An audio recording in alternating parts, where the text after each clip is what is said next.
अस्सलाम वालेकुम दोस्तों, कैसे हैं आप। आज का हमारा टॉपिक है शहबाज कलंदर। हर बंदे की समझ में कलंदर नहीं आ सकता। फ़कीरी की रास्ते दो हैं। फ़कीरी की एक राह तरीक़त से होकर गुज़रती है और दूसरी राह शरीयत से गुज़रती है। तरीक़त में ज़ाहिर भी है और बातिन भी है, शरीयत में सिर्फ ज़ाहिर है। जो अल्लाह अल्लाह करके बंदों को करीब बुलाए वो शरीयत वाला होता है, और जो अली अली करके मखलूक को हक़ का रास्ता दिखाए वो तरीक़त वाला होता है। अभी भी कुछ लोग भिखारी और फ़कीरी का मतलब एक ही समझते हैं, यानी जो भिखारी है वही फ़कीर है और जो फ़कीर है वही भिखारी है। हालांकि भिखारी और है और फ़कीर और है। जिसे ज़माना ठुकरा दे इसे भिखारी कहते हैं, और जो ज़माने को ठुकरा दे इसे फ़कीर कहते हैं। और एक है इमामुल फ़ुक़रा, अली फ़कीरों का इमाम है। और फ़कीर की अलामत क्या है? दुनिया को ठुकरा दे। अच्छे मर्द को अरबी में कहते हैं आला, और अगर कोई औरत अच्छी हो तो उसे अरबी में कहा जाता है आलिया। आला की मुअन्नस है आलिया। गंदे, घटिया और पस्त मर्द को कहते हैं अदना। गंदी, जलील और घटिया औरत को कहते हैं दुनिया। अदना की मुअन्नस है दुनिया। अगर दुनिया औरत ना होती तो अली क्यों कहते कि जा दुनिया, अली तुझे तलाक देता है। इमाम हसन अलैहिस्सलाम के सामने तख्त आया, ताज आया, दुनिया आई, दौलत आई। इमाम हसन ने ताज को ठोकर मार दी, तख्त पे जूती रख के आगे रवाना हो गए। दुनिया हाथ जोड़कर कहती रही, मौला इतनी सजी हुई दुनिया, इतनी दौलत वाली दुनिया कबूल क्यों नहीं करते। मौला ने जलालत के साथ फरमाया, दूर हट दुनिया, जिसे बाप तलाक दे दे औलाद पर हराम है। तमाम तारीफ़ें इस अल्लाह के लिए जिसके करम तले करम भी मुताज करम नज़र आता है। इस अल्लाह ने अपनी किताब कुरान मजीद में कहा, फ़ज़्कुरूनी अज़्कुरुकुम, तुम मेरा जिक्र करो मैं तेरा जिक्र करूँगा। तो जिन लोगों ने अल्लाह का जिक्र किया तो अल्लाह भी इनके जिक्र को कभी मिटने नहीं देता। और अल्लाह का जिक्र करने वालों में से सखी लाल शहबाज कलंदर भी अपना एक अलग मुकाम रखते हैं।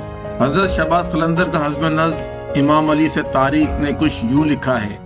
हज़रत उस्मान मरवंदी, लाल शहबाज कलंदर, इब्ने इब्राहिम कब्रुद्दीन जवाबी, इब्ने हज़रत शमसुद्दीन, इब्ने हज़रत नूर, इब्ने हज़रत महमूद, इब्ने हज़रत अहमद, इब्ने हज़रत हादी, इब्ने हज़रत मेहदी, इब्ने हज़रत मुंतखब बिल्लाह, इब्ने हज़रत अब्दुल मजीद, इब्ने हज़रत सैयद गालिब, इब्ने हज़रत मोहम्मद मंसूर, इब्ने हज़रत इस्माइल सानी, इब्ने मोहम्मद अरीज़ी, इब्ने मोहम्मद इस्माइल, इब्ने इमाम जावेद सादिक अलैहिस्सलाम, इब्ने इमाम बाक़र अलैहिस्सलाम, इब्ने इमाम ज़ैनुल आबिदीन अलैहिस्सलाम, इब्ने इमाम हुसैन अलैहिस्सलाम और इब्ने अली अलैहिस्सलाम अंदरून सिंध में लाल शहबाज कलंदर के नाम से जाने जाते हैं। हज़रत शहबाज कलंदर की विलादत जब इब्राहिम कबीरुद्दीन जवाबी के घर में हुई तो पूरे मरवंद शहर में खुशी का माहौल पैदा हो गया,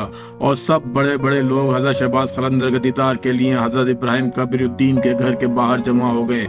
हज़रत कलंदर शहबाज के पैदाइशी नाम के बाबत सैयद ग़ुलाम अली शमसी, सैयद हाकिम अली शाह दरवेश और भी काफ़ी फ़कीरों से रिवायत है कि आपका इसमें अव्वल शाह हुसैन है, क्योंकि हज़रत इब्राहिम कबीरुद्दीन को इस नौमौलूद की बशारत हज़रत इमाम हुसैन अलैहिस्सलाम के रोज़े से मिली थी।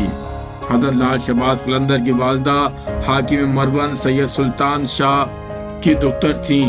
आप बहुत परहेज़गार खातून थीं, तबीयत में दरवेशी और क़नात पसंदी थी। एक रिवायत ये मिलती है कि आपकी वालदा हाकिम मरवा सैयद सुल्तान शाह की दुख्तर थीं। आप बहुत परहेज़गार खातून थीं, तबीयत में दरवेशी और क़नात पसंद थीं। एक रिवायत ये भी मिलती है कि आपकी वालदा पर्दे तारीकी में बैठकर रोया करती थीं, रात का ज़्यादातर हिस्सा इबादत में गुजारती थीं। आपकी वालदा का विसाल मरवन में हुआ और वहीं इनको दफनाया गया। आपके बाबा ने फरमाया कि आप बर सग़ीर की तरफ चले जाना और वहाँ हमारा एक तालिब है शाह जमाल मुजर्रब, वहाँ से हमारी अमानतें हासिल करके दीन की तबलीग में मसरूफ़ हो जाना। کچھ ہی دنوں کے بعد آپ کے بابا حضرت ابراہیم قبر الدین جوابی دار بقا کی طرف روانہ ہو گئے۔ آپ نے غسل کفن کے تمام فرائض ادا کر کے اپنے بابا کا جسم مبارک کو امام حسین علیہ السلام کے روضہ مبارک کے صحن میں تدفین کر دیا، جو آج بھی روضہ امام حسین علیہ السلام کے صحن میں موجود ہے۔ پھر آپ نے برصغیر کی طرف سفر کرنا شروع کیا۔ وہاں سب سے پہلے آپ کولپور کے شہر آئے۔ وہاں آپ کی ملاقات سید جمال مجرب سے ہوئی۔ انہوں نے آپ کے چہرے کے نور، اخلاق اور کرامات کو دیکھا تو فرمایا کہ تم لالوں کے لال ہو، اور فرمایا میرے پاس جو فقیری امانتیں امام زین العابدین علیہ السلام سے پشت در پشت پہنچی ہیں وہ سب آپ مجھ سے لے لیں۔ ان امانتوں میں امام زین العابدین کا طوق بھی شامل تھا، جو سید جمال مجرب نے اپنے گلے سے اتار کر آپ کو عطا کیا، اور آپ نے اس طوق مبارک کو اپنے گلے میں پہن لیا اور ساری زندگی اس کو اپنے گلے میں پہنے رہے، اور آج بھی وہ پتھر آپ کے ذریعے مبارک میں موجود ہے۔ پھر آپ نے برصغیر کے لوگوں کی اصلاح شروع کر دی۔ اس دور میں سندھ میں ایک بدترین ریاست موجود تھی۔ اس کا حاکم ایک جرپٹ راجہ تھا۔ اس ریاست میں انسان پر ظلم کر کے خوش ہوتا تھا۔ ان کے نزدیک حق اللہ اور حقوق العباد کی کوئی اہمیت نہ تھی۔ آپ کو جب اس کا علم ہوا تو آپ نے اپنے فقیر بودلے بہار کو وہاں بھیجا کہ تم وہاں اللہ کے بندوں کی اصلاح کرو اور ان کو اسلام کی تعلیم دو، تم جلد مجھ کو وہاں پاؤ گے۔ بودلے بہار جرپٹ راجہ کے قلعے پہنچے اور اس ظالم حاکم سے کہا کہ تم جو یہ اپنی رعایا پر ظلم کرتے ہو یہ نہ کیا کرو، تم اللہ کی مخلوق ہو اور یہ بھی اللہ کی مخلوق ہیں، ان پر ظلم کرنا اللہ کو پسند نہیں ہے۔ اس پر اس کو غصہ آیا اور حکم دیا کہ اس کو قید کر لیا جائے، تو بودلے بہار قید کر لیے گئے۔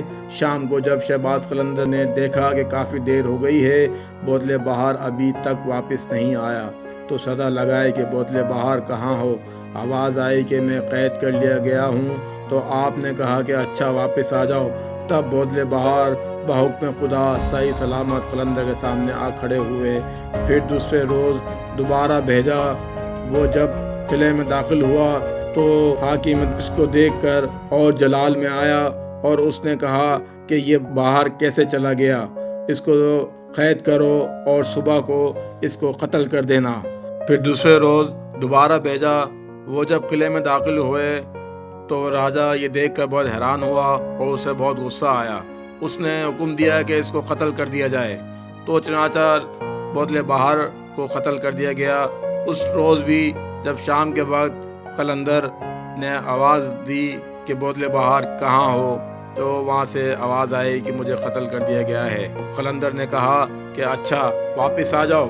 تو بحکم خدا بودلے بہار دوبارہ قلندر کے سامنے آ کھڑے ہوئے۔ تیسرے دن قلندر نے پھر بھیجا۔ جیسے ہی بودلے بہار قلعے میں داخل ہوئے تو بادشاہ بہت جلالت کے عالم میں اٹھا اور اپنے حواریوں سے کہا کہ اس کو قتل کر کے اس کے ٹکڑے ٹکڑے کر دو۔ چنانچہ ایسا ہی ہوا۔ شام کے وقت پھر قلندر نے آواز دی بودلے بہار کہاں ہو؟ بودلے بہار کی آواز آئی کہ سائیں مجھ کو قتل کر دیا گیا ہے اور ٹکڑے کر کے لوگوں کے ہنڈیا میں پکوا دیا گیا ہے، جس پر شہباز قلندر کو جلال آیا اور انہوں نے اپنے سامنے رکھا ہوا پیالہ جیسے ہی ہوا میں اٹھایا تو پورا قلعہ ایک دم ہوا میں اٹھا۔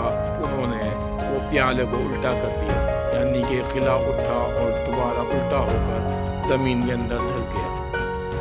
اگر آپ کو یہ ویڈیو اچھی لگی تو لائک کیجیے گا، سبسکرائب کیجیے گا اور بیل آئیکن کو پریس کر دیجیے گا۔ شکریہ۔